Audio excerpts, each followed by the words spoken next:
With the college football season coming to a close, let's go ahead and start to break down the teams that are really getting into the nitty-gritty of college football playoff contention. Now, of course, we are talking about the teams that are serious playoff contenders. There are a couple here that I want to mention that are on the fringe, but we're going to put these into a tier system and break them down team by team about what I think about them as a team in terms of contending for a title. So we're going to start at tier 4, which is my not so serious contenders, and move all the way up to tier 1, which I think are the actual championship favorites. So let's go ahead and hop into tier 4. This is in no particular order. They're grouped into tiers. They're not necessarily grouped into tiers and then ranked. So tier number 4, first team up, BYU.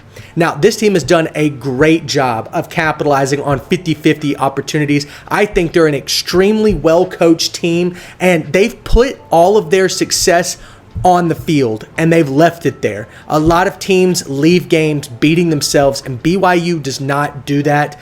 But the thing that makes them not so serious of a contender is, number one, they haven't really beaten that many great teams. Their best win, of course, at SMU, which I think it's a pretty good win, but they are extremely lucky. And by lucky, I don't mean like flip a coin lucky. I mean, on these 50-50 opportunities, the ball is rolling their way in a lot of them. Take that Kansas State win, which is probably their second best win. They blew Kansas State out of the water, but there were a lot of things within that game, like multiple interceptions, multiple fumbles, a punt return touchdown that you just don't see consistently. Now, something that I point to that is consistent, that is what I'm looking for, is like, for example, Tennessee, no matter who they play, they're going to run the ball, and they're going to run it pretty well. Even in their loss to Georgia, I thought they ran the ball pretty much at an elite level, what you expect from a championship contender. There's no identifying characteristic of this BYU team that has been consistent and good enough for me to be like, that's the thing that they're really good at. So BYU is in a tier 4. I do not consider them a serious championship contender. However, they are contending for a playoff spot, and that's why they've made this list. Next up, Miami. Now, a lot of people will think, holy crap, that is a really low ranking there for Miami, but let's just hop right into what I think is so bad about this Miami team. Their defense is atrocious. They cannot stop nosebleed, and this is coming from a guy that had Miami winning the ACC this year. And I thought their defense behind a pass rusher like Ruben Bain Jr. is going to be elite. However, Ruben Bain Jr. has been dealing with some injuries, but the rest of this Miami defense has completely fallen apart. They are keeping bad teams in games way too late. And prime example of that, Georgia Tech, a middle-of-the-pack ACC team, upsets them in Miami, I believe. Maybe it was in Atlanta, but either way, should never be a close game. And we see multiple close games like this with Duke, with Louisville, not teams contending for national championships. That's where Miami is supposed to be, and they are far from that on the defensive end. Now, I do put them close to the top of this tier, even though I'm not ranking them, because they probably have the best quarterback in football, and he's probably the reason why they've won 70% of their games. Cam Ward, my goodness, that is a special player. Probably going to be the top quarterback in the draft, if not a top 3 quarterback.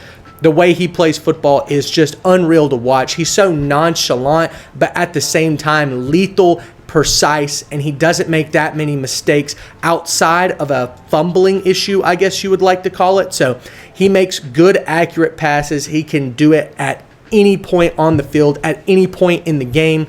Cam Ward is the reason that Miami is contending for a playoff spot. I think they have the potential to get there, but I do not think they have the potential to get into the national championship. Moving on.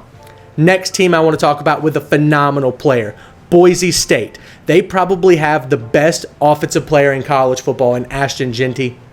What a special guy. He is going to be a first-round pick, which is a rarity when it comes to the running back in the NFL. But outside of that, I mean, he's getting close to, maybe reaching Barry Sanders' single-season record for rushing yards. I don't think he's going to get there, but man, this guy is unbelievably special. But outside of that, this Boise State team, yes, they play well on defense. Yes, they get to the quarterback. I think they have a capable receiving group, and their quarterback has been playing pretty well. However, they don't play anyone. They had one close game this year, and it was versus Oregon. They almost won that game, and I will give them credit for that, but I want to use context. The games of college football matter, but they only matter to a certain extent. That Oregon team from week 3 or week 4, whenever they played, is not the same Oregon team that we see today. I think that if they rematch that game, they would beat Boise State by 2, maybe 3 touchdowns. Boise State is not a serious national title contender to me, and that's just the way I'm going to leave it and move on to our next title contender or playoff contender, Colorado. Colorado has the best duo in college football. Travis Hunter, Shedeur Sanders, perfect timing. You already know those guys win games for Colorado, and prime example of that was the game versus Utah. Over and over and over again, we see these guys making special plays with Travis Hunter on both sides of the freaking field. Just an incredible tandem.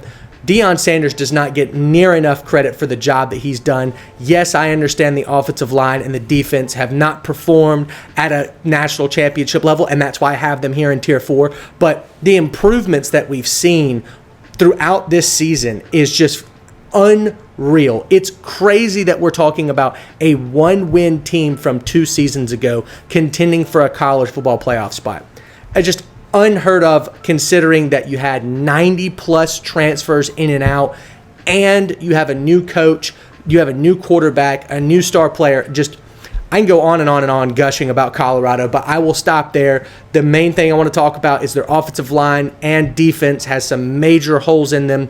For starters, Colorado is one of the worst rushing teams in college football. I believe they're ranked in the 120s, maybe even the 130s. And then their defense has not really played serious enough offenses to be considered much improved to the point that they can contend for a college football playoff spot. So that's why I've got them here. Last team in Tier 4 we're going to talk about, SMU. Now, since they've replaced Preston Stone with Kevin Jennings, this SMU team has really taken off, and they look way different, and in my opinion, way better than the first 3 weeks of the season. And great call from Rhett Lashlee to bench his phenom quarterback that people thought was going to have a great season and start your backup. SMU has done a great job performing well in high-performance games like Louisville and into this week going up against Virginia. However, I do think this team is very sloppy, and when it comes to playing college football playoff teams, those opposing defenses will take advantage of that almost every single time. They are ranked almost dead last in penalties. They turn the ball over way too much, and I think that that is just not the keys to success to winning a college football playoff game.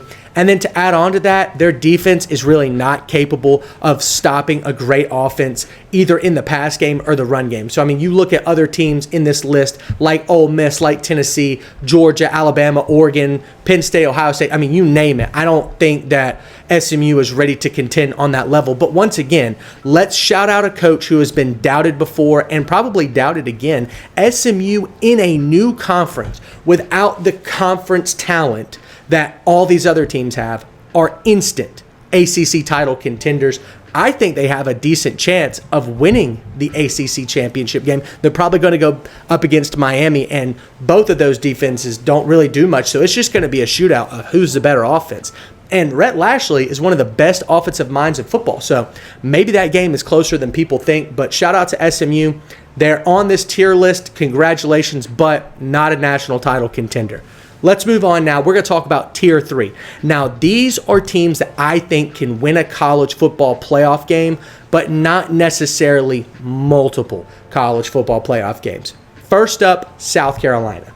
The run game is unreal. And when I say unreal, I mean, I don't see another team that is so committed to running the football without the success throughout the game to continue that. And what I mean by that is usually you see a team try to run the football and establish that identity early on in the game. And if it doesn't work, they just move away from the run. South Carolina does not do that. In that game versus Texas A&M, they ran the football and ran the football and ran the football with no breaks in the A&M defense. The fourth quarter comes around after quarter after quarter, minute after minute, play after play of knocking on that door. A&M's gates finally went wide open, and South Carolina pounded the rock. I think that they are capable of doing that against any team. Look at these performances that they have. A win versus A&M, a very close loss to LSU, a very close loss to Alabama. Yes, they did get blown out by Ole Miss, but I think that that is an exception to this rule and not the rule itself. South Carolina has great playmakers on defense. They know how to create sacks. I mean, Kennard, the edge rusher, what a brilliant pickup in the transfer portal from Georgia Tech. This guy has been astonishing.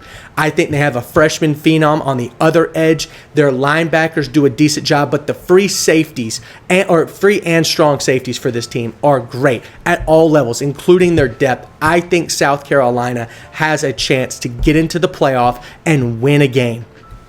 That's shocking, but that's where I've got them right now. Moving on, Texas A&M.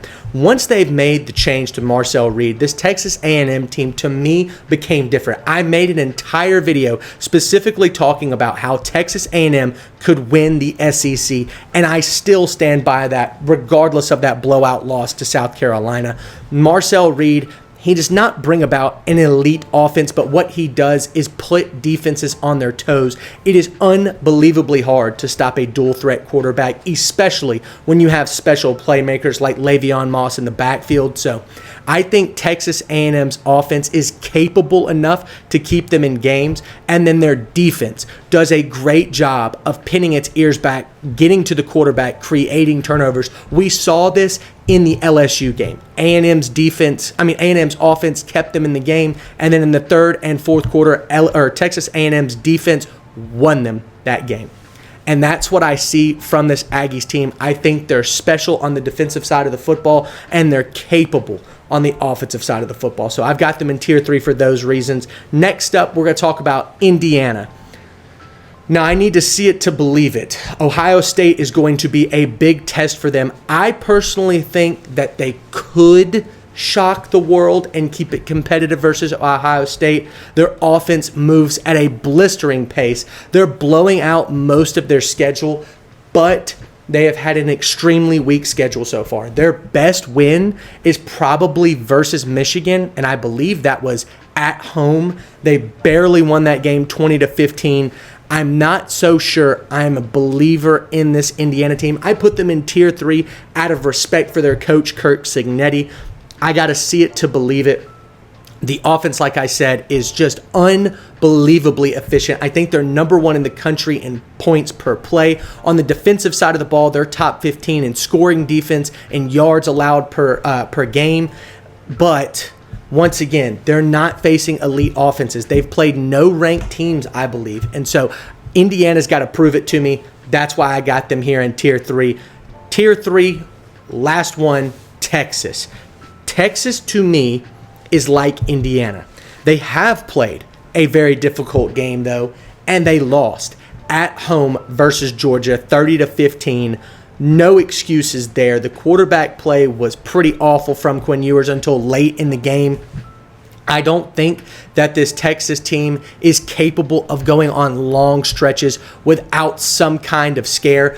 Take, for example, this past weekend versus Arkansas, a game where Texas comes in as a 13.5-point favorite. I think Arkansas is a pretty good football team. They play inspired football for Sam Pittman, but Texas is supposed to be in a higher class. They're supposed to be on the same level as an Alabama for 5 years ago. They've got to win these games and win them big. You cannot go into a reeling Arkansas team that's on the verge of firing their coach and barely sneak out a win. That's why I've got them here. I need them to prove it once again. They have a lack of road tests. There are only 3 road games, I believe. Mississippi State, maybe that one was at home, but definitely Vanderbilt, which they barely won, and then Arkansas, which they barely won. Got to see Texas do it on the road and play a tough team before I can become a firm believer that A&M game is the identity game. Is Texas a serious contender or are they not? We'll find out at Kyle Allen Field around Thanksgiving. Let's move on now to Tier 2. These are the teams that I think could make a magical run to the national championship game, but I don't necessarily think they're ready to win the national championship game. So for starters, let's get into Tennessee. Phenomenal pass rush. Phenomenal running game. I think it's the best running game in this group of contenders. All of them, 1 through 4, tier-wise, 1 through 4. I think Tennessee has one of the best defenses in the country. We saw them hold Georgia out until the end of the game. They finally started getting to roll, but they've done a great job versus teams like Alabama. I think Tennessee has a good chance to make a run in the college football playoff. They've got to get there. I don't know if they could or could not, but they have a good staple win. The only thing that concerns me is the quarterback play. Nico Iamaleava, I'm not so sure that he's ready to take over that spot as the guy who can win multiple playoff games. It seems to me that, one, his injury over the last couple of weeks has been impacting him, but on top of that, there seems to be a lack of chemistry and timing with his wide receivers. We see this primarily in the Alabama game. Receivers were getting open throughout the entire game, but Nico could not connect with any of them. And that is a major concern to me when it comes down to the end of a college football playoff game and the score is 24-21. Tennessee's got the ball and they've got to make a play to win the game or tie it.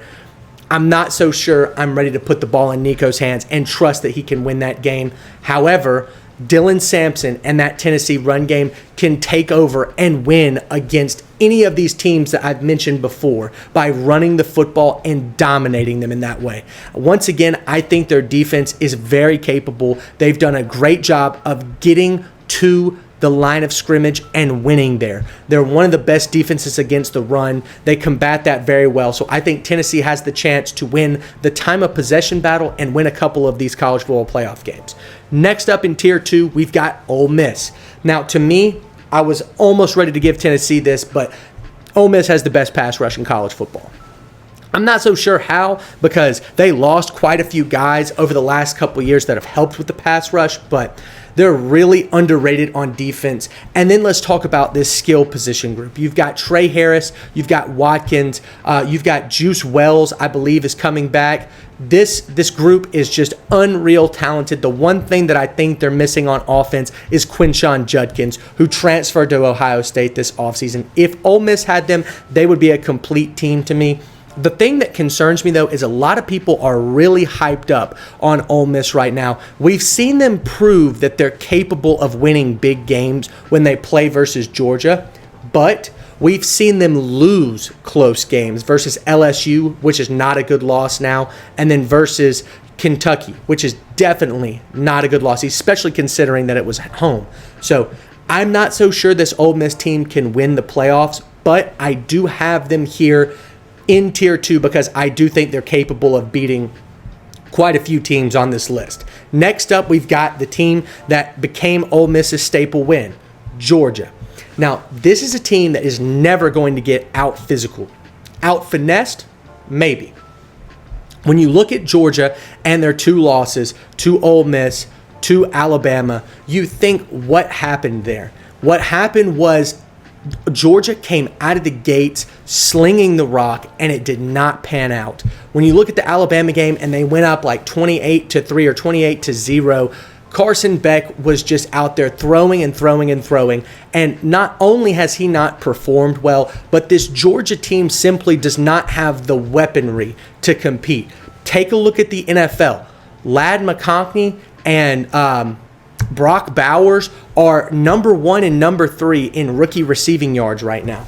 That says something to me. That says 2 giant pieces of Georgia's offense left, and they never replaced them with anyone. Not to mention, running back health has been a major concern. Trevor Etienne has missed multiple games and has been limited in a lot of them. I think if you're looking at Georgia, the defense is where it's going to come down to. We've seen them be extremely competitive like versus Alabama in the second half, but especially versus Tennessee. They did a great job of shutting down the run in the second half. I think Georgia has the potential to be a national title contender and actually win the national championship, but the woes on offense continuously throughout this season are what frighten me, and that's why I have them here in Tier 2. Next up in Tier 2, a lot of people are going to hate on me for this, but I truly do not think that they are capable of winning the national championship right now. Oregon. They have a great victory versus Ohio State, but mind you, it was at home. It was by 1 point, and quite honestly, it was by 1 second. Will Howard, in the last play of the game, if he goes down with 1 second left on the clock, Ohio State kicks a game-winning field goal and wins that game. And we are not talking about Oregon as potentially the number one team in the country. I think that they are strategically brilliant. Their situational play on third, fourth down, special teams is so unbelievably good. It's top tier. Dylan Gabriel makes smart decisions with the football. We do not see this guy making a lot of mistakes. He is the reason that Oregon was in the position to win that game versus Ohio State. But outside of Ohio State, they have not faced that many good teams. And we've seen them struggle multiple times throughout the year with not so good teams. I mean, versus Idaho State or Idaho, whichever one it was, 24-14 is pretty unacceptable. You look at this game last week versus Wisconsin. That is a Wisconsin team without their starting quarterback, missing the season with a season-ending injury in Tyler Van Dyke. That should not be a competitive football game in terms of a one-score game. Now, of course, at halftime, are you only up by 7? Sure, whatever. But by the end of that game, that is a game Oregon on the road should have won by at least 2 touchdowns, if not more. So I want to mark them as a Tier 1 national title contender, but I'm just not ready to do so yet. Let's move on to Tier 1. I'm actually going to rank these teams. This is going to be the only tier that we rank these teams. Number 4 is Penn State. The guy I want to talk about is somebody that should be considered for the Heisman because of not necessarily his statistics, but the impact that he has on this team. Tyler Warren. We have seen this guy do it all. This is Taysom Hill on steroids in college football. Unreal tight end who can play running back, quarterback, tight end, receiver. He can do it all. This guy blocks. He gives his body every single week, and he is the difference maker here for Penn State. Now, people are not going to be happy with this because I'm holding Penn State to a different standard than Oregon and Indiana and other teams that I've said, oh, they haven't really played anybody. I've seen this Penn State team compete with Ohio State in a way that I did not see with Oregon. I saw Oregon win a lot of situational football, and that's why they won. And of course, you can win games like that. But I saw Penn State compete with Ohio State at the line of scrimmage. And that's what matters, because when you look at Ohio State, they're the creme de la creme of football teams. They have probably the most talented roster in football right now. And Penn State was able to not only keep the game close despite having an injured Drew Aller who played hurt, I guess you could call it, but they were able to put Ohio State back on their toes. I thought that there were multiple spots in that game where Penn State, if the situation rolls the other way, would win that game. I am a firm believer that the Nittany Lions will win multiple playoff games and shock the world potentially by getting to the national title game. Moving on, though, to number 3 on my list, Alabama. Once again, shocker to the world, I have Alabama as my number 1 title contender from the SEC. Jalen Milroe and the plays that he's been able to make with his legs over the last few weeks has become the identity with this football program, playing physical ball. That is something that we have not seen from Alabama in dozens of games, in tons of games this season. It's the reason why they were having to compete with USF in the fourth quarter.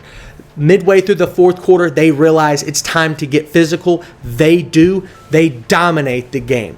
Versus Wisconsin, they get physical. They dominate the game. Versus LSU, versus Georgia in the first half, they get physical and dominate. And that is where Alabama shines at its best. They have 4 major wins to me that I think are really significant when considering a national title contender. I think Georgia was a big win. I think on the road versus Wisconsin was a big win, considering that they're not in the same conference and there's not a lot of tape shared there. But then LSU on the road at night. That was an LSU team that was riding pretty high. And then last but not least, the blowout versus Missouri was big to me. Not because of like the game, but because of what it meant for Alabama. They have a bend, don't break defense. They've done a great job in the red zone and preventing teams from converting on 3rd and 4th down there. I think Alabama's defense is turning into one of the more special ones. I mean, look at the linebacking corps. It's one of the best in football. The defensive backs, a lot of them who are transfers and freshmen, are really starting to get their chemistry down and get their coverage unified. And what I mean by that is we're not seeing gaps in a cover 1. We're not seeing gaps in a cover 3. I'm sorry, we're not seeing gaps in a cover 2, not a cover 1. We're not seeing gaps in a cover 2. We're not seeing gaps in a cover 4 or a cover 3. We're seeing Alabama's defense play sound football over and over and over again now. And to me, that is what the mark is of a national title contender. That's why I've got Alabama here in Tier 1. Number 2 on my list, another shocker, Notre Dame, the Fighting Irish. And for those of you who want to talk about Northern Illinois, I don't want to hear it. This Notre Dame team is a physical specimen. And by that, I mean they have a ground and pound offense that is not really replicated by anybody else. Even Tennessee, who runs the ball, I think, the best in the country, does not play the bruising, physical type of football that Notre Dame does. That is why I think that they can win any game. They can milk the clock. Riley Leonard has been playing much better within this Notre Dame system. Obviously, it was going to take some time to get this unit in sync, and the chemistry needs to be up, and it has been. They have been blowing out almost every team they've played over the last 6 games. I think that their defense is suffocating. If we had this same exact Notre Dame team last season, I think they would also be a national title contender. We saw them compete a lot last season in games that they probably shouldn't have been in, like Ohio State. We look at this Notre Dame team now, and they are a team that can beat Ohio State, I think. They are a team that can beat Penn State, Alabama, Oregon. Once again, the schedule thing might be an issue. Notre Dame might need to play a couple more difficult teams, especially on the road. But I do think that playing up against Navy and Army, and they're at the peak of their powers right now, I think that's great for the Fighting Irish. This Army game is going to tell me a lot about what this team is made of in terms of playing physical football. But as of right now, they're in my Tier 1. Last but not least, let's talk about Ohio State. They are unbelievably good. Once again, versus Oregon, on the road, night game, less than a second's difference in a win and a loss. They only lose by 1 point. I think their defense has proved extremely stout throughout the year. They let up versus Oregon, but everybody else, they are absolutely smothering.